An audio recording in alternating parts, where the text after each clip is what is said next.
Okay, so let's jump into something pretty fascinating and something that I know is going to be super relevant for our UPSC aspirants out there.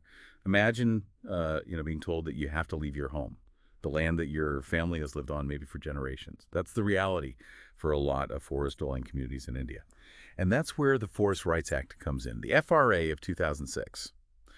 We're going to kind of unpack this crucial piece of legislation. Look at its goals, what kind of rights it gives, and some of the challenges that it faces. Yeah, you really hit the nail on the head with that sort of historical injustice angle.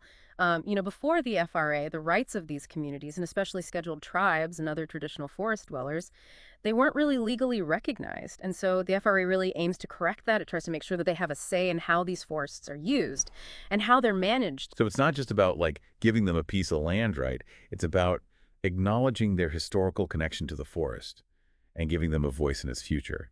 You know, and I think for our listeners who are prepping for UPSC mains, this kind of historical context is key. Exactly. And to really understand the FRA, you have to really grasp the two main types of rights that it recognizes. So first, you have individual rights, which allow a family to own and use up to 4 hectares of forest land for things like farming or building a house. And then you have community rights, which are a lot broader. Okay, so individual rights are pretty straightforward, I think. But community rights, those sound really interesting. What do those actually entail? Well, think of it this way. Community rights really deal with how the community as a whole interacts with the forest. So they have the right to use what's called minor forest produce, things like bamboo, honey, medicinal plants. These are things they've relied on for generations. But it goes beyond just taking resources. They also get rights to graze their animals, access water bodies, and really importantly, manage and conserve the forests themselves. Okay, so it's not just about taking from the forest. It's about actively, protecting and managing it. That's a huge shift. Is that where these community forest resource rights come in? These CFR rights? Yeah, you got it. CFR rights are essentially like giving communities legal ownership over their traditional forest lands. They can decide how to protect them, how to regenerate them, and how to use the resources sustainably. It's recognizing that they've been living in harmony with these forests for centuries, and they have really valuable knowledge to share. That makes a lot of sense. But I'm guessing it's not always smooth sailing, is it? I mean, there must be challenges in actually putting such a sweeping law into practice. There are definitely challenges. I think one of the biggest is just the slow pace of actually recognizing these rights on the ground. The process can be pretty bureaucratic, and sometimes there's a lack of awareness or capacity at the local level. So even though the law exists, actually getting those rights officially recognized can be a real struggle. That seems like a major hurdle, especially for communities that might not have access to legal aid or resources. Yeah, it is. And then there's the whole issue of proof. A lot of these forest-dwelling communities have lived in these areas for centuries, but they may not have formal documents to actually prove it. I mean, think about it. If you were asked to prove you've lived somewhere for generations, would you have the paperwork? Probably not. Yeah, that seems like a real catch-22. Yeah. You need proof to claim your rights, but getting that proof is incredibly difficult. Exactly. And that's where the FRA's implementation can sometimes fall short. But, there's another layer of complexity that we need to talk about, the whole conflict between the FRA and existing conservation laws. Ah, yes. Yeah. So you have this issue of protecting wildlife and forests. Yeah. Versus the rights of the communities living within those areas. That sounds like a really tough balancing act. It is a tough balancing act, and we've really seen this play out in some recent news, particularly in tiger reserves, where there have been reports of forest-dwelling communities actually being pressured to relocate. And these are communities that in many cases have been living in these areas long before they were designated as protected areas, right? Exactly. Take the case of a few villages in Madhya Pradesh's Durgavati Tiger Reserve. Residents there have alleged that they're being asked to relocate without their rights under the FRA being properly recognized. And similar concerns have been raised by villagers in Maharashtra's Tadoba Tiger Reserve. So it seems like there's this real disconnect between the law and how it's actually being implemented on the ground. I mean, that must be incredibly frustrating for those communities, Yeah. especially when their voices aren't being heard. It is.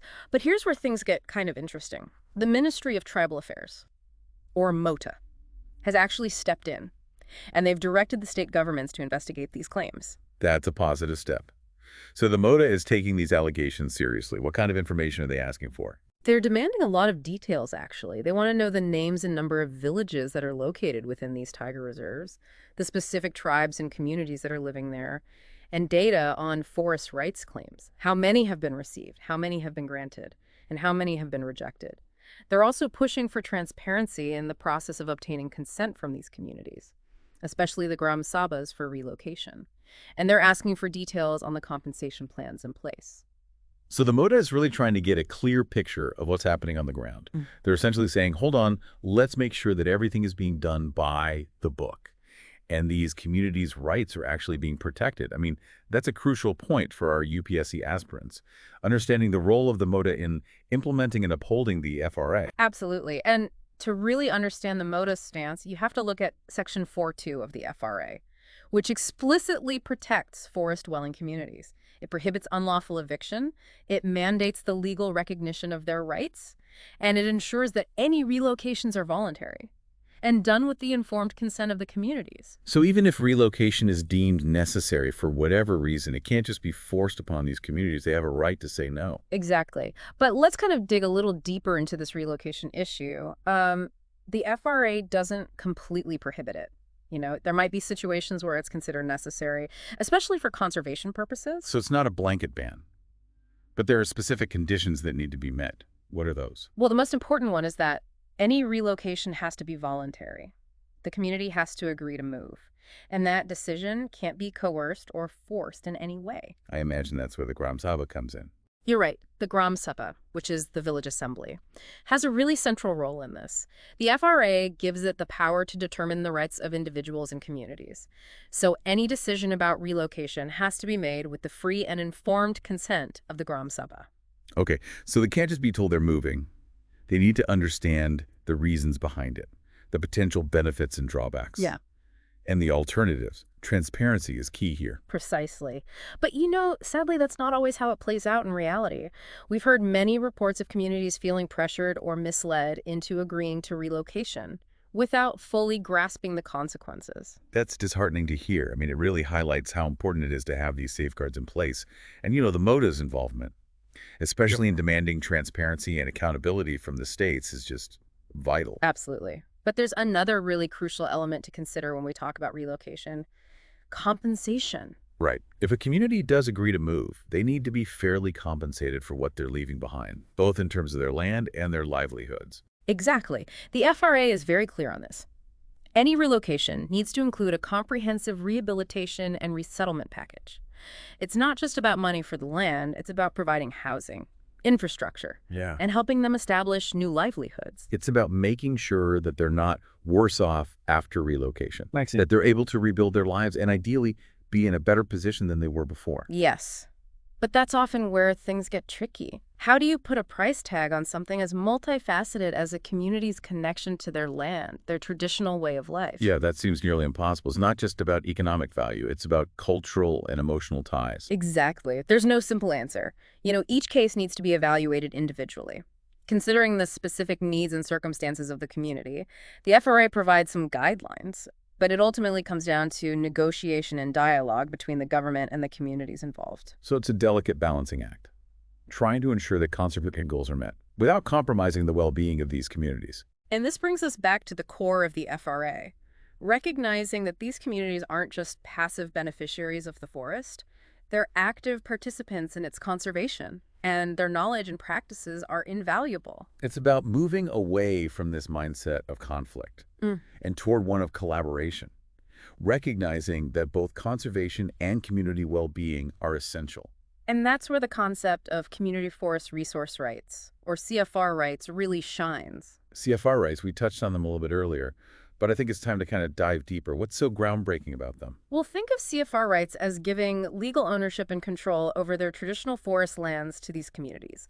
They can decide how to protect them, how to regenerate them, and how to use the resources sustainably. It's an acknowledgement that they have been living in harmony with these forests for centuries, and they possess a wealth of knowledge about how to manage them. So it's not just about having a say. It's about having the power to make decisions about their own forest. Precisely. And studies have shown that community-managed forests are often more biodiverse and resilient than those managed solely by the government. So empowering communities through CFR rights isn't just about social justice. It's also a really smart conservation strategy. That's a fascinating point. It really challenges that traditional notion that communities need to be excluded from forests to protect them. Hmm. It seems like their involvement is actually crucial for successful conservation. Exactly. But it's important to remember that the FRA isn't a magic solution. There are still challenges and complexities in its implementation, particularly when it comes to balancing those community rights with conservation goals. Right. I mean, we've seen how that tension plays out in those recent news reports about relocation from tiger reserves. But it is encouraging that the Ministry of Tribal Affairs is actively engaged in addressing these issues and working to ensure that the FRA is implemented fairly and effectively. Yeah, their involvement is key, especially for our UPSC aspirants who need to understand the nuances of this complex legislation. The MODA's recent directives to the states show their commitment to upholding the spirit of the FRA and protecting the rights of forest-dwelling communities. And for our listeners who are preparing for the UPSC exams, understanding those nuances is crucial. I mean, Yeah. the FRA is a hot topic, and knowing how it's being implemented, the challenges it faces, and the role of different stakeholders is key for both the mains and prelims exams. Yeah, it's not just about memorizing the provisions of the Act. It's about understanding its broader implications, its strengths, and its weaknesses. It's about being able to analyze real-world situations and connect them back to the legal framework.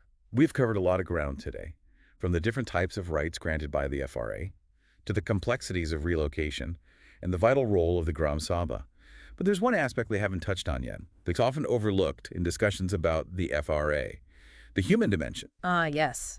We've talked about the legal provisions and policies, but at the heart of it all are real people whose lives are directly affected by this legislation. Yeah, it's easy to kind of get lost in the legal jargon and all that and forget that we're talking about people's homes, their livelihoods, Yeah. their very identities. For many of these communities, the forest isn't just a resource. It's completely intertwined with their culture and their history. Absolutely. Imagine the emotional impact of being told to leave the land your family has lived on for generations. The uncertainty, the fear, the sense of displacement. These are very real and profound experiences. And I think that's where the concept of free, prior, and informed consent becomes so crucial. It's not just about getting a signature on a document. It's about ensuring that these communities truly understand what they're agreeing to and have a genuine voice in the process. You're right. It's about building trust, fostering open communication, and addressing the concerns and anxieties of these communities in a meaningful way. They need to feel empowered, not coerced. And this brings us back to that broader theme of empowerment, which seems to be at the very heart of the FRA. It's about giving forest-dwelling communities the tools and the platform to not just survive, but to thrive, to manage their forests, and to shape their own futures. And that's a really important takeaway, I think, for our UPSC aspirants. The FRA isn't just this static set of rules. It's a dynamic process that seeks to balance the needs of conservation with the rights and well-being of forest-dwelling communities. So it's not this simple equation of, forest good, people bad. It recognizes that complex relationship between humans and the environment and tries to find a path towards a more sustainable and equitable future for both. Exactly. And that's where the FRA's significance goes beyond just the legal realm. It really reflects a larger shift in thinking about development and conservation. It's about recognizing that people aren't separate from nature, but a part of it, and that their knowledge and experience are essential for successful conservation efforts. And for our listeners prepping for UPSC mains, being able to analyze the FRA from this broader perspective is key. It's about demonstrating that you understand the complexities, the challenges, and the potential solutions in a nuanced and insightful way. It's about showing that you're not just memorizing facts and figures, Yeah. but that you can think critically about the implications of this law and its role in shaping India's future. Exactly. The FRA is a living document. It's constantly evolving as new challenges emerge and new interpretations are put forth. So staying up to date on the latest developments and being able to connect those to the broader framework of the law is crucial. So we've covered a lot of ground in this deep dive. We've explored the FRA's objectives, the rights it grants, the challenges it faces, and most importantly, the human stories at its core. We've discussed the importance of the Gram Sabha, the complexities of relocation and compensation, and the crucial role of the Ministry of Tribal Affairs in ensuring that the FRA is implemented fairly and effectively. For our UPSC aspirants, this deep dive should be a valuable resource, providing not just the knowledge, but also the analytical framework needed to tackle those tricky FRA-related questions in the exam. Remember, understanding the law is just the first step. The real challenge and the real opportunity lies in applying that knowledge to real-world situations. in analyzing, critiquing, and proposing solutions that are both effective and just. So we encourage you to delve deeper into the FRA, read the Act itself, explore the case studies we've discussed, and form your own informed opinions. The FRA is more than just a law. It's a conversation, a journey towards a more equitable and sustainable future. And that journey requires engagement, critical thinking, and a willingness to challenge the status quo. So keep learning, keep questioning, and most importantly, keep exploring. And if you found this deep dive helpful, don't forget to hit that subscribe button and give us a like. We'll be back soon with another fascinating deep dive. Until then, happy learning. Yeah, it's about people's homes. It's about their livelihoods, their very identities. Yeah, and for many of these communities, the forest isn't just, a resource. It's so intertwined with their culture, their history, their spirituality. Absolutely. I mean, imagine the emotional impact. Imagine being told you have to leave the land that your family has lived on for generations. The uncertainty, the fear, the sense of displacement, those are very real and very profound experiences. Yeah, and that's why this concept of free, prior, and informed consent is so crucial. It's not just about getting a signature on a document. It's about making sure these communities really, truly understand what they're agreeing to, and that they have a genuine voice in the process. You're right. It's about building trust, fostering open communication, and really addressing the concerns and anxieties of these communities in a way that makes them feel heard. They need to feel empowered, not coerced. This brings us back to that broader theme of empowerment, which we've talked about a lot, which seems to be at the very heart of the FRA. It's about giving forest-dwelling communities the tools and the platform, not just to survive, but to thrive, to manage their forests, and to shape their own futures. And that's a really important takeaway, I think, for our UPSC aspirants. The FRA isn't just this static set of rules, it's a dynamic process that seeks to balance the needs of conservation with the rights and well-being of these forest-dwelling communities. Right, so it's not a simple equation of, forest, good, people, bad. It's much more nuanced than that. Exactly. And it tries to find a path toward a future that works for everybody. For the forest, for the people, for the planet. Exactly. And that's where the FRA's significance really goes beyond just the legal realm. It reflects a larger shift in our thinking about development and conservation. It's about recognizing that people are a part of nature and that their knowledge, their experience, is essential for successful conservation efforts. And for our listeners who are preparing for the UPSC mains, being able to analyze the FRA from this broader perspective is key. It's about demonstrating that you understand the complexities, the challenges, and the potential solutions in a nuanced and insightful way. Right. It's not about just memorizing the facts and figures. It's about showing that you can think critically about the law and its role in shaping India's future. Absolutely. And the FRA is a living document. It's constantly evolving as new challenges emerge and new interpretations are put forth, staying up to date on those latest developments. And being able to connect those to the broader framework of the law is really crucial. We've covered a lot of ground in this deep dive into the Forest Rights Act. We have. We've explored its objectives, the rights it grants, the challenges it faces, and most importantly, the human stories at its core.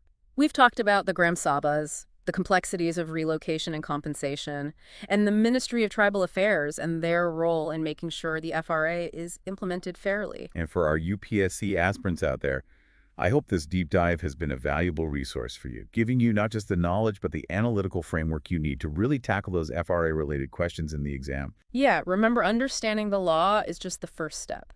The real challenge and the real opportunity is being able to apply that knowledge to real-world situations, analyzing, critiquing, and ultimately proposing solutions that are both effective and just. And as always, we encourage you to, go beyond what we've discussed here. Do your own research, read the Act yourself, explore those case studies, and really form your own opinions. The FRA is more than just a law. It's a conversation. It's a journey toward a more just and a more sustainable future. A journey that requires all of us to participate. Exactly. So keep learning, keep questioning, and most importantly, keep exploring. And if you found this deep dive helpful, don't forget to subscribe and give us a like. We'll be back soon with another fascinating deep dive. Until then, happy learning.